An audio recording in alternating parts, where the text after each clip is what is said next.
So welcome to day 3 for those that are here and those out there in YouTube land. Should be here next time. Okay, so where have we been? Where are we going? We've started to get a process of getting to know the managers a little bit. We've started the process of getting to know the concept a little bit, the physical layout of the place. We're going to review some of those things during the course of today. It's a lot of information that's being thrown at you. We get it. We understand. We appreciate you guys being here. We appreciate you wading through it. And we're going to do it again and again until we get it right. We even talked earlier today, Ariel and myself, about, if these are the dining hall servers, you guys were locked in with you. Let's get Wendy back up here. Let's just do a one-on-one with these 7 people about, so we can walk away with those 4 or 5 adjectives we need about each wine to really know it, earn it, live it, and love it. We didn't start out with a whole lot of runners, so you're already in, and you and your brother James, so we're good with you guys. So where are we going today? It's going to be a slight change just based on realities of deliveries and delivery times. The espresso machine is not here yet, so instead of a coffee demonstration, we're going to do a coffee conversation. Talk again. There's been, I don't want to say painstaking efforts to make each decision, but there's been thought into each decision, and La Colombe was chosen as both the coffee as well as the espresso provider, which is we're working with it. Some of our other places, I think some of you are nodding in approval, that recognize that it's a superior product like the rest of the stuff that we're doing here. One company would have given us the espresso machine if we had gone with their coffee or their espresso more actively, but Ryan's like, no way, that's no good. We're going with La Colombe. I think it's personally motivated. As he's ripping around the jazz part, like, you've been hitting the La Colombe, haven't you, brother? We're gonna know right away. But we got big espresso machine that's coming, and a lot of pods and a lot of heads to make it, or no pods, a lot of 2 heads. Yes. So it'll make which you'll really appreciate at 6:45 when the first wave of 10 cappuccinos comes into the 10 top, so that'll cut the work in half. But anyway, and then I think we are going to do kind of breakouts for our individual groups, which hopefully some more folks will show up, so we can do that. And then we will go into LaVu training, so we'll begin to learn the POS or the computer system. That's going to take some time. Anything and everything that we're talking about is available to you guys on your own time or when you have time. So for example, if you want to come in any day, really essentially we're always here, someone's always here, and practice on the LaVu, that's fine too. Practice on the LaVu. Some of you out there don't have as much experience with tray service, bussing tables, whatever the case may be. We're here. Come in, impromptu, we'll work with you to get you the knowledge you need. You say, I just don't feel good about my beer knowledge. Can you spend a few minutes with me on beer? No problem. Bo's happy to talk about cocktails. We're happy to talk about promotions and marketing initiatives and so on and so forth. And I think speaking of which, we're also going to talk about the press release, kind of dial into that a little bit. Just make sure everybody understands each and every aspect of the press release, because there's a lot of information in there. Those who have not been online or seen the media coverage we're getting, there's been at least 2 big hits. Philly.com, well, there's been 3 really, 2 within Philly.com.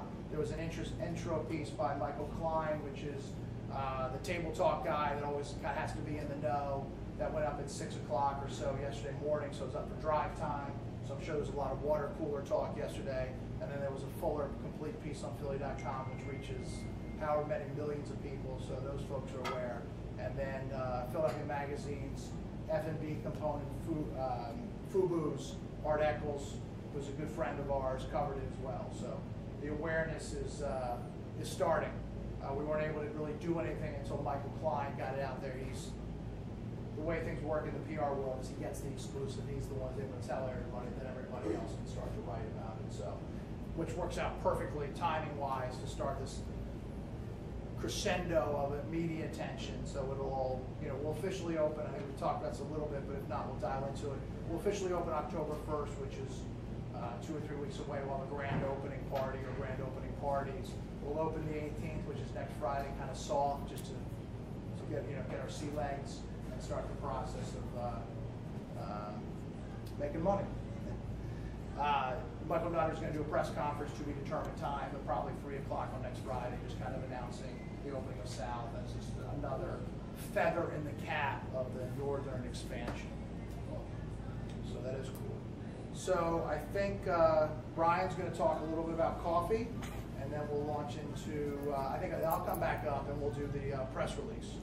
Cool. Thanks, Thanks, Ryan. Happy Friday, everybody. Woo! Happy Friday, Ryan. As you can tell, coffee is a very important part of my life. So I guess I'm the perfect person to talk about our coffee program here. We were going to have the espresso machine installed today. It'll probably actually happen Monday. It's being shipped from Oregon. It's an awesome espresso machine. La Spatiale, but you don't really have to know that. We did choose La Colombe coffee because La Colombe is the best coffee around here. We will have 3 different formats of coffee. We're going to have drip coffee, obviously espresso, and it's many different forms. And we're going to do French press as well, because French press is the way to go if you really want pure coffee. So the French press we're getting is going to be a Fishtown blend, so it's very near and dear to the hearts of all the hipsters out there as well as people around here. The espresso blend will be the Nizza blend, which is banging. And the coffee, I think, is Nizza as well, I'm not sure. So Hamza will be here. He is our representative from La Colombe. He's going to actually give us a class on all the different types of drinks, lattes, macchiatos, mocha, yada, yada, yada. He'll be here either Monday or Tuesday to educate you all in that. But we'll talk about essentials for coffee service right now. I've been disappointed many times when I've gone out to eat and I'm done eating and I'm not offered coffee.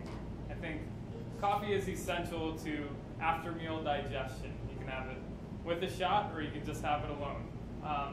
If I'm not offered coffee, my dining experience has just dropped. It's another enhancer. It helps you raise your check, raise your monetary value, hopefully making your tip better in the end.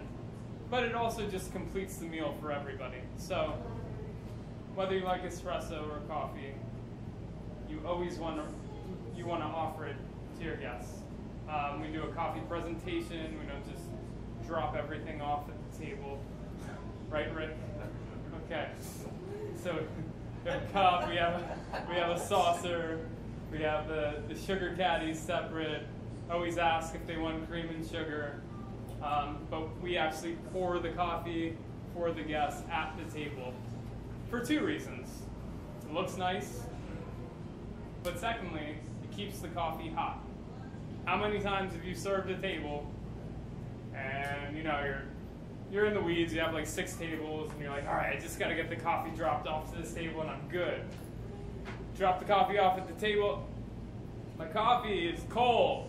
I need new coffee. And that is like, oh, that just got to the top of my priority list because my dessert's about to come out. And when we talk about the other day, you need to have the coffee down before you have the dessert. Ruins the experience. And I will be on top of you about that. So, pouring the coffee at the table, for the most part, prevents the coffee from being cold when it gets there.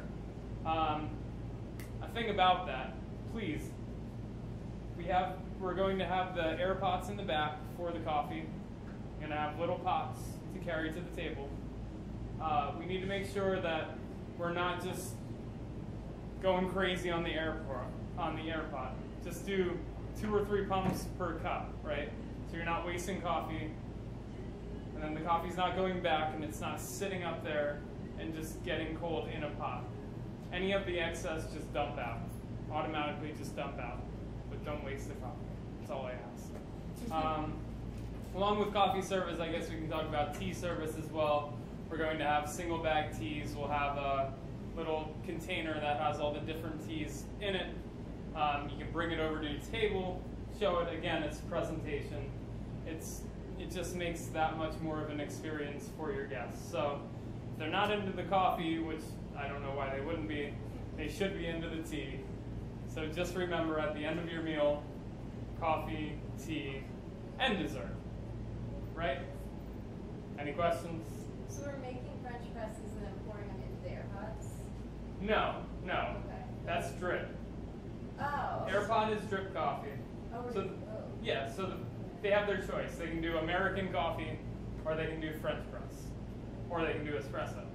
So the French press, we're probably going to have two different sizes. I'm not sure. We'll have small and large. Essentially, the large is for the whole table, small is for the one person, but if you're like me, a large is for you.